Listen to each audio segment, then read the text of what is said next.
नमस्कार दोस्तों, मैं हूं कृष्णा शुक्ला। स्वागत करता हूं आपका अपने YouTube channel super fast revision में। दोस्तों, अगर आप UP triple S C PET का सिलेबस देखे होंगे तो आप देखे होंगे जो इतिहास का सिलेबस है उसमें से वैदिक संस्कृति में से भी क्वेश्चंस पूछे जाएंगे। इसलिए इस वीडियो में वैदिक संस्कृति से रिलेटेड जो महत्वपूर्ण प्रश्न है सभी एक ही वीडियो में आपके लिए लेकर आया हूँ। ध्यान से पूरा वीडियो देखिए और याद करते चलिए।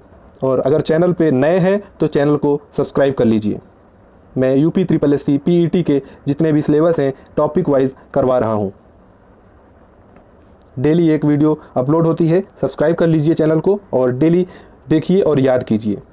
अच्छे से मन लगाकर पढ़िए। चलिए शुरू करता हूँ आज के पहले प्रश्न से।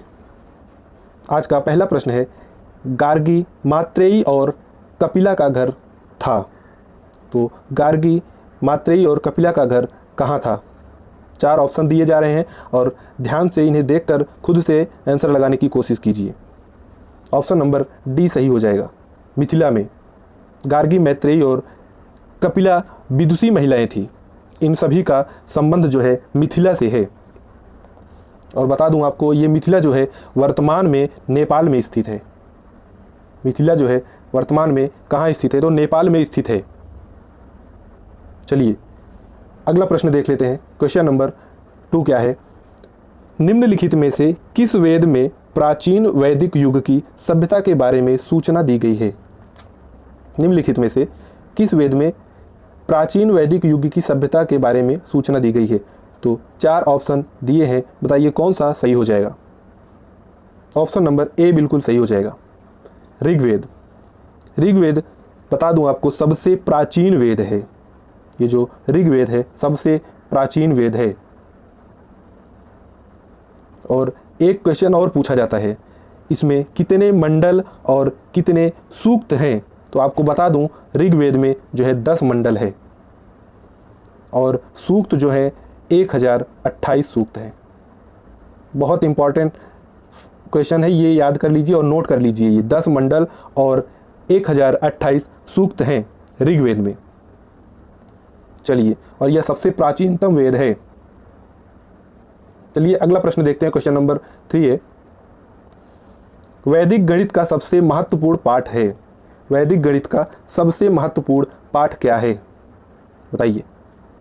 ऑप्शन नंबर सी सही हो जाएगा, सुलभ सूत्र जो है यह वैदिक गणित का सबसे महत्वपूर्ण पाठ है, सुलभ सूत्र। चलिए अगला प्रश्न देख लेते हैं। क्वेश्चन नंबर 4 है, आज के द्वारा निम्नलिखित में से कौन सा शिल्प कौशल कार्य प्रयोग में नहीं लाया गया था? कौशल या कार्य प्रयोग में नहीं लाया गया था। ऑप्शन नंबर डी सही हो जाएगा, लुहार। लुहार जो है सही हो जाएगा। ये लोग जो आर्य लोग थे, ये लोग लोहे से परिचित नहीं थे। लोहा जो था वह उत्तर वैदिक काल में खोजा गया था। ये लोग लोहे से परिचित नहीं थे क्योंकि लोहा उत्तर वैदिक काल में खोजा गया था। चलिए ऑप्शन नंबर डी सही हो जाएगा। अगला प्रश्न देखते हैं। क्वेश्चन नंबर 5 है, भारतीय शासन के प्रतीक शब्द सत्यमेव जयते निम्नलिखित में से किस ग्रंथ से लिया गया था? सत्यमेव जयते किस ग्रंथ से लिया गया था? बताइए। ऑप्शन नंबर ए जो है बिल्कुल सही हो जाएगा, उपनिषद से लिया गया था। और किस उपनिषद, देखिए नाम भी पूछा जाता है तो बता दूं आपको, मुंडकोपनिषद से, मुंडकोपनिषद से लिया गया था। चलिए इससे जो क्वेश्चन बनता है वह भी बता दूं कि जो सत्यमेव जयते का अर्थ पूछा जाता है, इसका अर्थ पूछा जाता है कि इसका क्या अर्थ है। तो बता दूं सत्यमेव जयते का अर्थ है कि सत्य की हमेशा विजय होती है और यह भारत का राष्ट्रीय वाक्य है। भारत का राष्ट्रीय वाक्य है सत्यमेव जयते। चलिए देखते हैं अगला प्रश्न। क्वेश्चन नंबर 6 है, आयुर्वेद के वैद्य चिकित्सा का भगवान किसे मानते हैं? आयुर्वेद के वैद्य चिकित्सा का भगवान किसे मानते हैं? बताइए, बहुत ही अच्छा क्वेश्चन है। ऑप्शन नंबर सी सही हो जाएगा। धन्वंतरी को, सी सही हो जाएगा। धन्वंतरी को आयुर्वेद में चिकित्सा का भगवान कहा जाता है। आयुर्वेद में चिकित्सा का भगवान कहा जाता है। चलिए अगला प्रश्न देखते हैं। क्वेश्चन नंबर 7 है, वेद शब्द का अर्थ क्या है? वेद शब्द का क्या अर्थ है? वेद शब्द का अर्थ ज्ञान होता है। ऑप्शन नंबर ए सही हो जाएगा। वेद शब्द का अर्थ ज्ञान होता है। वेद हमारे देश की सबसे पुरानी संहिताएं हैं, और अगर पूछ लिया जाए कि वेदों की कितनी संख्या है तो 4 है। 4 वेद होते हैं। चलिए अगला प्रश्न देख लेते हैं। क्वेश्चन नंबर 8 है, वैदिक लोगों द्वारा किस धातु का प्रयोग पहले किया गया था? वैदिक लोगों द्वारा किस धातु का प्रयोग सबसे पहले किया गया था? ऑप्शन नंबर डी सही हो जाएगा। तांबा का प्रयोग सबसे पहले किया गया था वैदिक लोगों द्वारा। चलिए अगला प्रश्न देख लेते हैं। क्वेश्चन नंबर 9 क्या है कि भारत में वर्ण व्यवस्था किस लिए बनाई गई थी? भारत में वर्ण व्यवस्था किस लिए बनाई गई थी? व्यावसायिक श्रम का विभाजन के लिए बनाई गई थी। व्यावसायिक श्रम के विभाजन के लिए वर्ण व्यवस्था बनाई गई थी भारत में। चलिए देख लेते हैं अगला प्रश्न क्या है। क्वेश्चन नंबर 10 है, भारतीय संगीत का उद्गम किसमें खोजा जा सकता है? भारतीय संगीत का संबंध किस वेद से है? या ऐसा भी पूछा जा सकता है। बताइए कौन सा ऑप्शन सही हो जाएगा? ऑप्शन नंबर सी बिल्कुल सही हो जाएगा। सामवेद संहिता में, सामवेद संहिता में संगीत का उद्गम खोजा जा सकता है, और सामवेद के पुरोहितों को उद्गाता कहा जाता है। सामवेद के पुरोहितों को उद्गाता कहा जाता है। चलिए अगला प्रश्न देख लेते हैं। क्वेश्चन नंबर 11 है, इसमें से किस फसल का ज्ञान वैदिक काल के लोगों को नहीं था? वैदिक काल के लोगों को किस फसल का ज्ञान नहीं था? ऑप्शन नंबर डी बिल्कुल सही हो जाएगा। तंबाकू का ज्ञान जो है वैदिक काल के लोगों को नहीं था। आर्य लोग तंबाकू से परिचित नहीं थे। तंबाकू भारत में पुर्तगालियों द्वारा परिचित करवाया गया था। और एक जो क्वेश्चन और बनता है, यह बनता है कि भारत का प्रमुख तंबाकू उत्पादन राज्य कौन सा है? तो आपको बता दूं कि आंध्र प्रदेश। आंध्र प्रदेश जो है भारत का प्रमुख तंबाकू उत्पादन राज्य है। चलिए ऑप्शन नंबर डी इसका सही हो जाएगा। अगला प्रश्न देखते हैं। क्वेश्चन नंबर 12 क्या है, वैदिक युग में राजा अपनी जनता से जो कर वसूल करते थे उसे क्या कहते थे? वैदिक युग में राजा अपनी जनता से जो कर वसूल करते थे उसे बलि कहा जाता था। ऑप्शन नंबर ए बिल्कुल सही हो जाएगा, उसे बलि कहा जाता था। चलिए अगला प्रश्न देख लेते हैं। क्वेश्चन नंबर 13 है, वैदिक आर्य का प्रमुख भोजन था। वैदिक आर्य का प्रमुख भोजन क्या था? ऑप्शन नंबर बी सही हो जाएगा। दूध और इसके उत्पाद जो थे वैदिक आर्य के प्रमुख भोजन थे। में दूध व दूध से सत्तू मिलाकर पीना उनका प्रमुख पेय पदार्थ था। दूध में सत्तू मिलाकर पीते थे। चलिए ऑप्शन नंबर बी सही हो जाएगा। देखते हैं अगला प्रश्न क्या है। क्वेश्चन नंबर 14 है, ऋग्वैदिक आर्य एक ग्रामीण सभ्यता के निवासी थे क्योंकि? ऋग्वैदिक आर्य एक ग्रामीण सभ्यता के निवासी थे क्योंकि क्या सही हो जाएगा? उपयुक्त सभी। ऑप्शन नंबर डी सही हो जाएगा, क्योंकि ऋग्वेद में गाय का कई जगह वर्णन है और बहुत सारे युद्ध गाय के लिए लड़े गए और पुरोहित को उपहार के रूप में गाय दी जाती थी। इसलिए ऋग्वैदिक आर्य एक ग्रामीण सभ्यता के निवासी थे। चलिए अगला प्रश्न देख लेते हैं। क्वेश्चन नंबर 15 है, आर्य अनार्यों के साथ अपने संघर्षों में सफल रहे क्योंकि? आर्य अनार्यों के साथ संघर्ष में सफल हो गए थे, उसका क्या कारण था? बताइए कौन सा ऑप्शन सही हो जाएगा? ऑप्शन नंबर डी बिल्कुल सही है। उन्होंने घोड़ों द्वारा चलाए जा रहे रथों का प्रयोग किया था। आर्य व अनार्यों के मध्य जो संघर्ष हुआ था उसमें आर्यों द्वारा घोड़ों के प्रयोग ने निर्णायक भूमिका निभाई थी और संघर्ष में आर्य लोग विजयी हो गए थे। चलिए अगला प्रश्न देखते हैं क्या है। निम्न में से योग के प्रणेता कौन थे? निम्न में से योग के प्रणेता कौन थे? 4 ऑप्शन दिया गया है, बताइए कौन सा ऑप्शन सही हो जाएगा?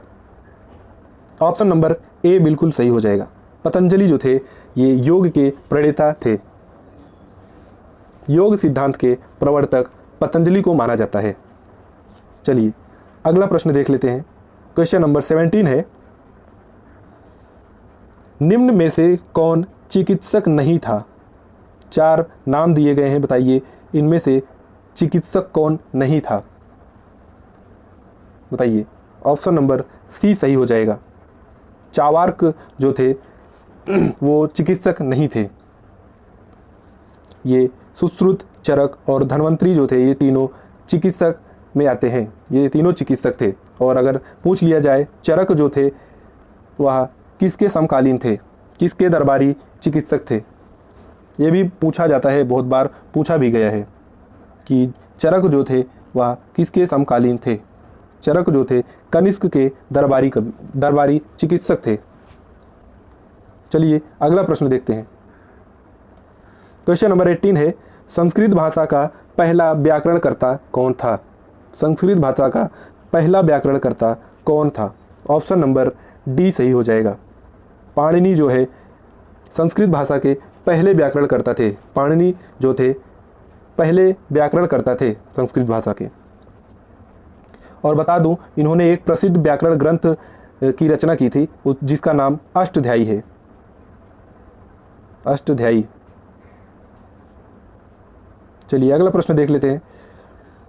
क्वेश्चन नंबर 19 है, निम्न में से किस वेद में बलि सूत्रों का शामिल किया गया है? बलि सूत्रों को शामिल किया गया है, बताइए कौन सा वेद है? ऑप्शन नंबर सी सही हो जाएगा। यजुर्वेद। यजुर्वेद में जो है बलि सूत्रों को शामिल किया गया है। और सामवेद का अगर बात करूं तो संगीत से है संबंध। सामवेद संगीत से संबंध है। और ऋग्वेद का अगर बात करें तो प्रारंभिक आर्य के विस्तार से संबंधित है। और अगर अथर्ववेद की बात करूं तो जादू टोना से संबंधित है। जादू टोना से संबंधित है अथर्ववेद। चलिए देखते हैं अगला प्रश्न क्या है। क्वेश्चन नंबर 20 है, मनुस्मृति किस विषय वस्तु के साथ संबंधित है? मनुस्मृति किस विषय वस्तु के साथ संबंधित है? ऑप्शन नंबर सी सही हो जाएगा। कानून विषय वस्तु के साथ संबंधित है मनुस्मृति। या मनुस्मृति जो है एक प्राचीन हिंदू शास्त्र है। हिंदू शास्त्र है ये मनुस्मृति। और आपको बता दूं यह एक अति महत्वपूर्ण हिंदुओं के कानून की पुस्तक है, इसीलिए यह कानून विषय वस्तु से संबंधित है। और इसके रचयिता का नाम भी पूछा जाता है तो मनुस्मृति के रचयिता जो थे वह ऋषि मनु थे। जो थे ऋषि मनु थे। देखिए यहाँ से एक क्वेश्चन और बनता है, आधुनिक मनु किसे कहा जाता है? यह क्वेश्चन पूछा गया है कि आधुनिक मनु किसे कहा जाता है। चलिए ये आप कमेंट में बताइएगा कि आधुनिक मनु किसे कहा जाता है। क्वेश्चन नंबर 21 देखते हैं। कंबोडिया के किस प्रसिद्ध मंदिर में रामायण और महाभारत के चित्र दर्शाए गए हैं? कंबोडिया के किस प्रसिद्ध मंदिर में रामायण और महाभारत के चित्र दर्शाए गए हैं? बताइए, बहुत ही इंपॉर्टेंट क्वेश्चन है। ऑप्शन नंबर सी सही हो जाएगा। अंकोर वाट के मंदिर में रामायण और महाभारत के चित्र दर्शाए गए हैं। चलिए अगला प्रश्न देख लेते हैं क्या है। क्वेश्चन नंबर 22, उपनिषद शब्द का शाब्दिक रूप से यह अर्थ होता है। उपनिषद शब्द का शाब्दिक रूप से क्या अर्थ होता है? ऑप्शन नंबर सी सही हो जाएगा, पास बैठना। उपनिषद शब्द का शाब्दिक रूप से अर्थ होता है कि गुरु के पास बैठकर ज्ञान लेना। गुरु के पास बैठकर ज्ञान लेना, यही शाब्दिक रूप से अर्थ होता है उपनिषद का। चलिए अगला प्रश्न देख लेते हैं। दोस्तों ये सभी क्वेश्चन बहुत ही इंपॉर्टेंट है, सभी एग्जामों के लिए इंपॉर्टेंट है। यूपी ट्रिपल एससी पीईटी के लिए तो बहुत ही इंपॉर्टेंट है ही है, और एसएससी, रेलवे, बैंक सभी के लिए बहुत इंपॉर्टेंट क्वेश्चन है ये सब। इसलिए पूरा वीडियो ध्यान से देखिए और याद करते चलिए, सभी याद कर लीजिए। चलिए देखते हैं अगला प्रश्न क्या है। आर्यन जनजातियों की प्राचीनतम बस्ती कहाँ है? आर्यन जनजातियों की प्राचीनतम बस्ती कहाँ है? ऑप्शन नंबर सी सही हो जाएगा, सप्त सिंधु। आर्यन जनजातियों की प्राचीनतम बस्ती जो है सप्त सिंधु में है। चलिए अगला प्रश्न देख लेते हैं। अगला प्रश्न है, पंचतंत्र के लेखक कौन हैं? पंचतंत्र के लेखक कौन हैं? Option number C Vishnu Sharma. Vishnu Sharma ji जो है पंचतंत्र के लेखक हैं। अगला प्रश्न देखते हैं, क्वेश्चन नंबर 25। निम्न में से विषम चुनिए। निम्न में से विषम चुनिए, बताइए विषम चुनिए, इसमें क्या विषम है, क्या अलग है इसमें? देखिए ऑप्शन नंबर सी सही हो जाएगा, विष्णु पुराण। देखिए सामवेद, यजुर्वेद, ऋग्वेद ये तीनों जो हैं वेद हैं, जबकि विष्णु पुराण जो है एक पुराण है, इसलिए यह अलग हो जाएगा, यह विषम हो जाएगा। ऑप्शन नंबर सी सही हो जाएगा। चलिए देख लेते हैं अगला क्वेश्चन क्या है। क्वेश्चन नंबर 26 है, प्रसिद्ध गायत्री मंत्र किससे लिया गया है? यह भी बहुत बार पूछा गया है क्वेश्चन।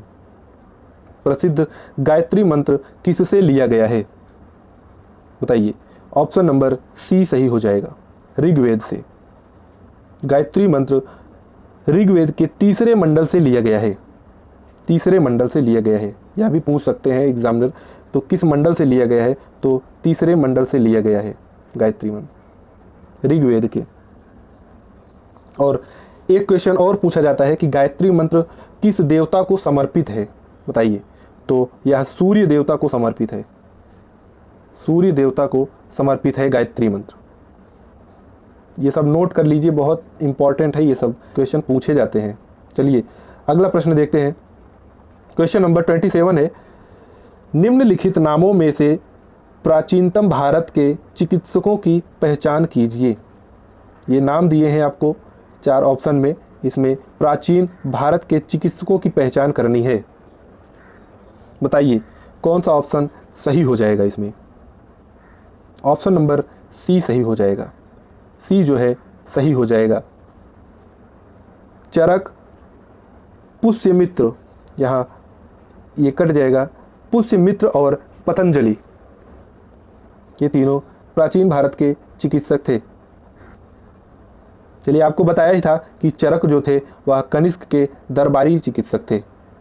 चलिए अगर बात करूं पुष्यमित्र और पतंजलि, तो शुंग के दरबारी चिकित्सक थे, शुंग के समकालीन थे ये पुष्यमित्र और पतंजलि। अगला प्रश्न देखते हैं। क्वेश्चन नंबर 28 है, उपनिषद क्या है? उपनिषद क्या है, बताइए कौन सा ऑप्शन सही हो जाएगा? उपनिषद जो है हिंदू दर्शन का स्रोत है। ऑप्शन नंबर सी सही हो जाएगा, हिंदू दर्शन का स्रोत है उपनिषद। और अगर पूछ लिया जाए कि इनकी संख्या कितनी है, उपनिषद की कितनी संख्या है, क्या बताएंगे? 108 संख्या है, 108 उपनिषद की संख्या है। चलिए अगला प्रश्न देखते हैं। क्वेश्चन नंबर 29 है, पांडवों में सबसे बड़ा भाई कौन था? पांडवों में सबसे बड़ा भाई कौन था, बताइए। ये तो बहुत ही इजी क्वेश्चन है, सबको पता होना चाहिए। ऑप्शन नंबर ए सही हो जाएगा, युधिष्ठिर। देखिए पांडव 5 भाई थे, युधिष्ठिर, भीम, अर्जुन, नकुल और सहदेव, जिसमें युधिष्ठिर जो थे वह सबसे बड़े थे। पांडवों में सबसे बड़ा भाई युधिष्ठिर थे। चलिए देख लीजिए, अगला प्रश्न है, किस मनीषी पंडित ने दक्षिण भारत का आर्यीकरण किया था? किस मनीषी, जिसका मतलब होता है पंडित, किस पंडित ने दक्षिण भारत का आर्यीकरण किया था? बहुत इंपॉर्टेंट क्वेश्चन है। बताइए क्या हो जाएगा, कौन सा आंसर सही हो जाएगा? ऑप्शन नंबर सी बिल्कुल सही हो जाएगा। अगस्त्य पंडित जो थे वे दक्षिण भारत का आर्यीकरण किए थे। अगस्त्य पंडित। चलिए दोस्तों, क्वेश्चन समाप्त हो गया है। अगर वीडियो अच्छी लगे तो लाइक कीजिए और शेयर भी कीजिए। चैनल को सब्सक्राइब कीजिए, ऐसे डेली नए वीडियो अपलोड किए जाते हैं। और आपको बता दूं, UPSSC PET का जितना भी सिलेबस है, सब्जेक्ट है, सभी कवर करने वाला हूं। इसलिए चैनल को सब्सक्राइब कर लीजिए और ध्यान से पढ़िए और तैयारी कीजिए। चलिए बहुत बहुत धन्यवाद।